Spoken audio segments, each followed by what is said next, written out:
Так, всем привет! Меня зовут Настя, это Кристина. Она согласилась со мной снять видео. Долго уговаривала, да. Так случилось, что мы наконец-то оказались в одном городе, потому что Кристина коренная, как сказать правильно? Петербурженка. Ленинградка. Да. Я нет. Я приехала в Питер только месяц назад. И мы в этом чудесном парке. В Юсуповском садике. Да, в Юсуповском саде. Я очень рада, что... В самом центре. Что Кристина предложила здесь встретиться, потому что здесь очень красиво, как мне кажется. И мы даже хотели снимать видео под дождем, поэтому, пожалуйста, за это. И мы начали снимать его под дождем, но дождь закончился. Да, но мы могли бы. Поэтому, ладно, ставьте лайки, и мы сегодня поговорим про различия Москвы и Питера. А ты была вообще в Москве? Да, я была в Москве. Да. Сколько раз, но не очень много. Может быть, раз 5 где-то максимум. Окей. И ты видишь какие-то различия? Да, я вижу различия. Ой, вышло солнце. Вот различия. Да, Первое погода. различие — это погода. То, что в Петербурге погода... Я, как жительница Петербурга, которая всю жизнь прожила здесь, могу сказать, что погода в Питере ужасная, отвратительная, ненавижу просто. Вот. Но мне не нравится, во-первых, она очень переменчивая, как вы видите, то дождь, то солнце, и, в общем, не знаешь, в какой одежде даже выходить. Вот. И, во-вторых, она по большей части плохая. Потому что вот летом еще нормально, летом живем, но начиная вот сентябрь, октябрь, все, наступает осень, зима, погода портится, начинаются дожди, все время пасмурно, холодно, противно, и, короче, Питер равно депрессия. Вот. Ну, слушай, знаешь, многие люди считают, что это романтично, что идет дождь несколько раз в день. Если ты поживешь здесь много лет, то тебе уже не понравится это. Я не планирую. Я как раз поэтому планирую поехать потом вот на юг, в Сочи, да, чтобы зимой у меня было солнышко. Но я тоже скажу насчет погоды. Да, это правда, очень отличается от Москвы именно тем, что в Москве, если идет дождь весь день, то он идет весь день. Если солнце, в принципе, скорее всего, оно и будет. В Питере я пока ехала на машине сюда, шел дождь, я приехала, вышло солнце. Потом мы сели, хотели начать снимать. Снова пошел дождь, и он уже закончился, и снова вышло солнце. Да, мы хотели такое сделать эксклюзивное видео под дождем. Да, чтобы доказать, что мы говорим правду. Да, хорошо. Первый пункт — погода. Что еще ты нашла? То, что я заметила, это то, что в Москве все намного больше, крупнее, да, но это связано, да, и вообще как-то это связано, во-первых, с масштабами, я думаю, города, то, что Москва больше, да, и все, парки там огромные, здания огромные, все такое большое, и ты чувствуешь себя каким-то маленьким муравьем там. И еще это связано с тем, что это столица, я думаю, и финансирование намного лучше в Москве, чем в Питере, и поэтому в Питере очень все долго делается, очень, если метро почти не строится, если в Москве каждый год новые станции открываются, то в Питере одну станцию 10 лет не могут построить. Вот так вот. Такое вот отличие еще. Да. Но я скажу насчет метро. Я еще, честно, ни разу не была в метро в этом году, в этом месяце, да. Но до этого я была в метро. И на самом деле, в чем разница, помимо того, что ты сказала? Разница в том, что в Москве очень новое метро. Да. Много новых поездов, много новых станций. Все. Не все, конечно, но все же. Когда я, может быть, сейчас что-то поменялось, но вот в том году, когда я была в Питере, я была в метро, и там более старые поезда, станции тоже более старые. Ты была на какой? В центре я была, да. Есть у нас очень красивые станции. Конечно, в Москве красивее метро намного, вот. Но у нас тоже есть красивые станции, то есть метро, неплохое, не скажу, что оно там плохое. Вот. И в Москве тоже есть старые поезда. Есть Ну, новые конечно, старые. конечно, Да. конечно, есть. Да. И кажется, там есть эти розетки для зарядки. Да? Есть, ну, понятно, не везде, но есть. И интернет, да, тоже работает. Да, я думаю, что работает. Я просто не очень часто пользуюсь, да, но... Не любишь ты метро. Но я, знаешь, я люблю очень люблю большой город, я люблю, что Москва или Питер, такая инфраструктура, столько кафе, но при этом я не люблю тратить время на дорогу, я не люблю там сидеть, где-то что-то ждать, по часу ездить. В Москве я жила в центре, в самом городе, и последний год, тем более, была дистанционка в университете, я работаю онлайн, я либо не ездила на метро вообще, либо ездила на метро раз в месяц, когда там совсем пробки, например. Ну, я думаю, что это, возможно, связано с тем, что ты сама из небольшого города. В Архангельске есть метро? Нет, конечно. Ну, вот. Но я привыкла, потому что я всегда жила где-то на окраине города, и сейчас я живу не в центре. И для меня час ехать в центр, ну, даже там 40-50 минут, для меня это быстро. Вот. Да. Да, я, не считая даже, что это дорога. И когда я говорю людям из маленького города, что я часто еду, не знаю, в магазин или на спорт, они такие, что? Типа, мы в другой город не можем поехать, час это для нас прям очень далеко. Для меня это тоже. Я думаю, что это связано с тем, что я немножко... Ну, знаешь, как к хорошему быстро привыкаешь. Вот с этим связано. Но раз мы начали говорить про транспорт, вот то, что я реально заметила, и мне кажется, это очень большая разница, это наземный транспорт. В Москве и в Питере просто огромная разница между наземным транспортом. Первое. В Москве транспорт централизованный, то есть везде ходят одинаковые, ну, не на окраине, наверное, там тоже есть какие-то более как частные компании, я не знаю. В центре это всегда, или около центра, это всегда синенькие автобусы с логотипом «Мозг», «Транспорт», что-то там, с одинаковыми сидениями, с одинаковым дизайном, да, здесь столько частников просто заходят. Кстати, в Москве нет маршруток. Ну, в центре тем более. Такси, да, это специфика, я думаю, Петербурга, то, что такие маленькие автобусы частные ездят, и мы сейчас даже используем их чаще, чем общественный транспорт. И получился еще в этом году такой парадокс, то, что подняли цены на транспорт, на общественный, и получилось, что у участников цены стали ниже. И как бы раньше было наоборот, больше платили за маршрутки люди, и кто-то использовал общественный транспорт, чтобы сэкономить. А сейчас такой парадокс, что все наоборот. Окей. Да, кстати, маршрутки — это такое отличие, потому что москвичам, кто вот из Москвы, я говорю, там, садитесь на маршрутку, ну, для меня это обычная, там, какая-то маршрутка, они такие, что такое маршрутка? Что такое маршрутка? Где? Что это такое? А еще, вот я помню, что в Москве на остановке, когда стоишь, да, там пишут время, да, сколько да, табло есть. Такого нет, в Питере нет. Такого нет. Но это не все отличие вашего транспорта от транспорта в Москве. Так как это маршрутки, они часто не принимают карты. В Москве ты такой пришел, приложил карту, и все хорошо. Здесь нет. Ну, то есть водители, которые соглашаются, чтобы ты отправил напрямую через Сбербанк. Для меня это вообще шок.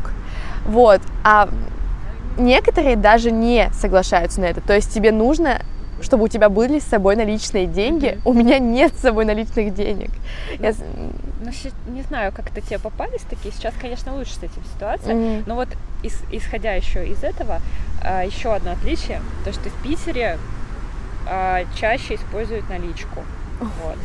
Да. Вообще какой-то непонятный мир. Но сейчас вот это уже меняется. Я думаю, вот в этом году это уже по минимуму. И даже вот я была этим летом, я ездила в деревню далеко, в Псковскую область, 200 километров. Вообще такая глубинка. И я поразилась. Я пришла в магазин, и там принимали карты банковские. То есть это, но было одно но. Они работают через интернет, да, вот эти вот приемники. Плохой интернет. Интернет плохой, то тоже лучше, конечно, наличкой. Ну, И это все еще не все отличия именно транспорта на самом деле, потому что есть еще одна вещь, которая вот правда, разница транспорта меня шокирует. Честно, видите, меня больная тема для меня. А в Москве очень серьезно все с транспортом, так как он централизован за, получается, водителями, да, за ними, я так понимаю, следят, если они совершают какие-то ошибки, если они не там останавливаются, если что-то не так происходит, я думаю, что их штрафуют за это. И тебя ни в коем случае не выпустят там, где не положено тебе выходить. Как-то я ехала на трамвае, и я ехала на трамвае, была пробка. И я не успела выйти на остановке, и смотрю по карте, и вижу, что следующая остановка будет через мост, а мне нужно было выйти сейчас, и там пробка, я опаздывала, и то есть там то, что пешком я бы прошла за 5 минут, там по пробке 15 минут. Я умоляла выпустить меня получается, водитель или кондуктор там тоже был, но нет, меня не выпустили, и я ждала, вышла позже. Здесь ты можешь... Нет, это только на маршрутке. Ну, все равно, маршрутки. Да. Здесь ты можешь голосовать, тебе откроют через 200 метров. Я думаю, вроде мы уже начали ехать, и мы снова останавливаемся. Нет, это маршрутки, да. Но вот недавно маршрутки, они останавливаются иногда, где скажешь там, остановите. Но недавно я видела объявление в маршрутке о том, что вот с какого-то числа вводится новое правило, нельзя останавливаться, где ты хочешь, вот только в специальных местах, может быть, на остановках или вот где не нарушаешь никакие правила, где безопасно. Ну все, да, но все равно, пока что это было возможно, я видела. Вот, и еще про транспорт, наверное, да? Может быть, последнее про транспорт, да? Может быть, да. Нет, у меня есть еще одно. Хорошо, предпоследнее, не знаю. Такое явное различие, это ты ездила на троллейбусе или на автобусе здесь? Да. Вот у нас есть кондуктор. Вот, я тоже хотела про это сказать, да. Короче, да. Вот в Питере есть кондуктор. Кондуктор — это человек, который принимает оплату за проезд и проверяет, да, оплатили ли все. Вот. А в Москве нет, и там все на доверии. Поэтому многие ездят бесплатно. Зайцем называется это. Да. И таких, видимо, много. Но так как Москва богатая, то можно... Думаешь, много? Я не знаю. Обычно, кстати, все оплачивают, реально многие люди, они оплачивают. Я думаю, вот, например, у меня скоро выйдет на канале видео с румынкой, которая живет в Москве. Да. И она, вот мы как раз в этом видео говорим о том, что она рассказывала, что она не оплачивает проезд, и что платить в Петербурге за одну-две остановки 50 рублей. Согласна, я полностью с этим согласна, я тоже об этом думала. Это кощунство. Ну, правда. Вот. Ну, мы привыкли, мы добросовестные, добропорядочные. Нет, в отличие от москвичей. Ну, слушай, я не москвич, во-первых. Хорошо. Но, например, на первом курсе у меня у меня было не очень много денег, и я очень часто ездила зайцем. Меня даже один раз поймали, но меня отпустили. Могли дать штраф, и для меня это был тогда шок, ужас, потому что штраф, по-моему, 2000 рублей. Для меня это было очень много, и я прям на самом боялась. деле, я думаю, что я бы тоже так, наверное, делала. Но было время, вот я уже не помню, но много лет назад, у нас тоже так было. Я помню, что не было кондукторов, то есть их ввели там несколько лет, уже много лет назад. Но я еще помню, когда их не было, и все зайцами ездили. Это было в Питере тоже. Ну, ничего, я пойду пешком. Да. Буду ходить пешком. 2 остановки можно пройти. Можно пройти, особенно когда ливень. У меня нет зонта, кстати. Так что, ладно. Какие еще есть отличия, ты думаешь? Отличия? Так, что я хотела сказать? Вот. Еще отличие в том, что мне кажется, и об этом тоже многие говорят, что в Москве жизнь быстрее, динамичнее, да, и так как в город приезжают зарабатывать деньги, там много денег, и у всех жизнь такая быстрая, время, деньги, куда-то надо бежать, спешить, зарабатывать, и нету времени вот просто посидеть там, насладиться, так почилить, порелаксить, вот. Вот, поэтому, мне кажется, это такой немножечко стресс. Как ты думаешь, согласна? Слушай, я не согласна с этим. Я считаю, что это очень субъективно, это зависит от человека. То есть, смотри, если ты изначально такой человек, что вот у тебя такие, как расставлены границы, допустим, между работой и отдыхом, то ты будешь их соблюдать и там, и здесь. Если ты изначально такой человек, карьерист, настроенный на заработок, то тебе и в Питере, ты найдешь, куда бежать, знаешь. У меня есть знакомый как раз вот в отеле, я живу в отеле, в апарт-отеле, я познакомилась с одним мужчиной. Он сказал, что он из Москвы переехал в Санкт-Петербург для того, чтобы посвятить все свое время работе. Это, вот у него в Питере фокус — это работа. Вот, то есть, я скажу, что, наверное, у меня все вот так. В смысле, мое настроение нет, но именно, наверное, соотношение, того времени, когда я отдыхаю, того времени, когда я работаю, оно примерно одинаково. То есть и там я вроде хочу много-много-много сделать, и не всегда это делаю, к сожалению. И тут также. И также иногда делаю, и тут и также иногда делаю. Вот так, иногда работаю. Тебе удается, получается, сохранить такой баланс, да? Балансом сложно назвать, но можно так сказать, да. Что я хотела сказать, то есть, может быть, это, у кого как, но, например, мне та же Кристина из Румынии, о которой я постоянно упоминаю, она мне говорила, она работает в кофейне, и она говорит, что люди в Москве, они приходят, они даже там здрасте и до свидания не говорят, они кофе берут и уходят, все, там капучино, там, и дальше по делам. А в Петербурге они еще там подойдут, там что-то с тобой поболтают, такие, как дела? Не соглашусь все еще, потому что я очень часто хожу в кофейни, и там, и здесь, и мне все-таки кажется, это опять же зависит от человека. Вот правда, это зависит от человека и от типа кофейни. То есть одно дело может быть кофейня там в метро, районе, где люди пробегают мимо, может быть. Да. Но такие кофейни, куда, допустим, приходят поработать, кофейни там где-то у дома, куда приходят там уже какие-то знакомые. Я думаю, что и там, и здесь это правда зависит от людей и от типа кофейни, потому что я в Москве тоже видела много раз, когда бариста общался с посетителями, когда посетители были уверены, они заходили, говорили: привет, там, как дела, классная собака, например. То есть, правда, зависит от человека. Еще что-то хочешь сказать про цены? Про цены, конечно, про цены. Первое, цены на жилье. Это очень очевидно, я думаю. Тебе это очевидно? Я не интересовалась. Вот, окей, тебе не очевидно. Мне очень очевидно. Я живу здесь всегда. В Москве, смотри, чтобы снять студию, однушку на окраине, это стоит 30 тысяч рублей. В новом доме, такую студию, не знаю, 25 метров. Чтобы снять в центре студию, это, наверное, 1050. И то не факт, что в центре есть хорошие студии, поэтому даже еще выше, на самом деле, да. Скорее всего, это будет однокомнатная квартира, которая уже будет стоить 1060. Комнату, чтобы снять, вот у меня подруги сейчас, они снимают, кстати, в центре комнату, она платит, по-моему, что-то 25-30 за комнату в двухкомнатной квартире, и, получается, комната нормальная, сама квартира не супер новая.